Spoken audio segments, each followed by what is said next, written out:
such an awesome movie, and I know it's inspired by a true story. This really happened to a guy, a musician in England named Steve Tilston, an English folk singer, who back in 1969, 1970 did an interview as he was starting out as a young man. He said, "I'm terrified about becoming the next big thing and what fame and fortune might do to my art."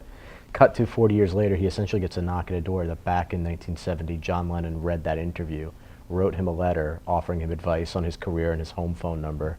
And Steve didn't get it until 45 years later. I kind of called up Steve and then kind of based the movie off of that incident. John Lennon read it, and he wrote you a letter in 1971. Dear Danny Collins, stay true to yourself. Stay true to your music.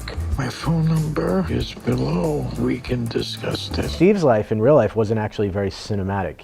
He kind of never made any kind of sacrifice to his art. He kind of stayed true to himself, both on a personal and professional level. So when I kind of heard the story, I told him, I said, what happened to you, I want to use, but I actually want to upend and completely change the character. I couldn't stop thinking about the what if I had really sold out. What would have happened if I got that letter when I was supposed to?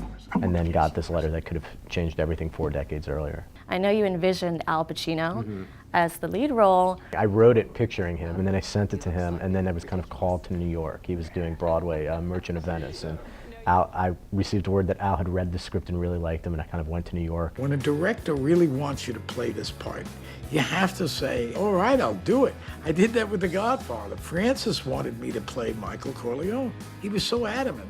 And Dan, he wanted me to play this part. It was incredibly exciting. By the time I was actually, quote unquote, directing him on camera, it was no longer intimidating whatsoever because we knew each other for quite a while. So, you know, at that point. So it was actually very comfortable. We have a real kind of great working relationship and partnership.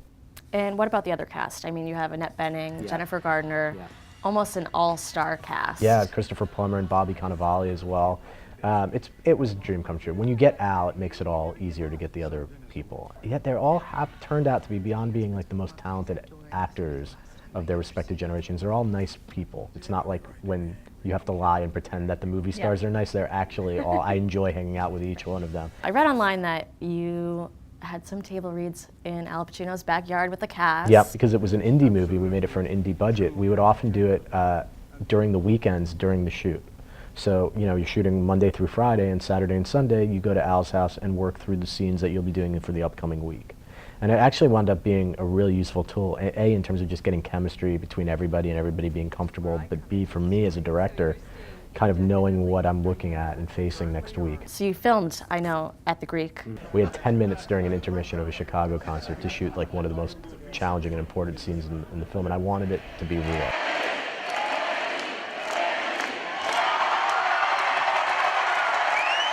We had 10 minutes during their intermission, and Al came out, and within 1 minute we had taught the whole audience of 10,000 people the song.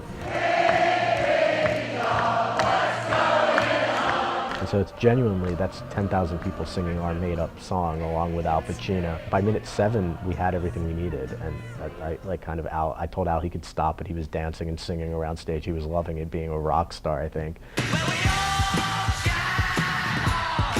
So music is such an important part of this movie. Yeah. Well, it started with Lennon. I mean, we have 9 original John Lennon songs in the film, which is kind of unprecedented, especially for a film of this size. And so we went after Ryan Adams, and he wrote Al's original song, 2 actually, for the film, one that starts the movie in the background, and one that Al becomes our kind of anthem of Al trying to rediscover his musical voice. And it's a beautiful, haunting song that Al does like this Leonard Cohen, Bob Dylan-esque version of, and it was a real highlight. And Ryan actually did some of the score with Teddy Shapiro, and he wrote it with Don Was, who was involved as a music supervisor. I mean, the musical team behind the movie is extreme.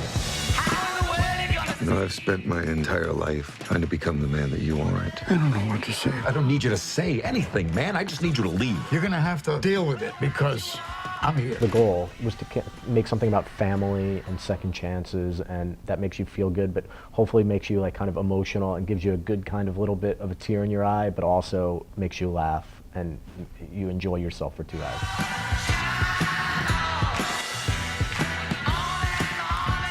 Catch Dirty Water TV Saturday and Sunday night at 11:30 on Nessun, because the party never stops on Dirty Water TV.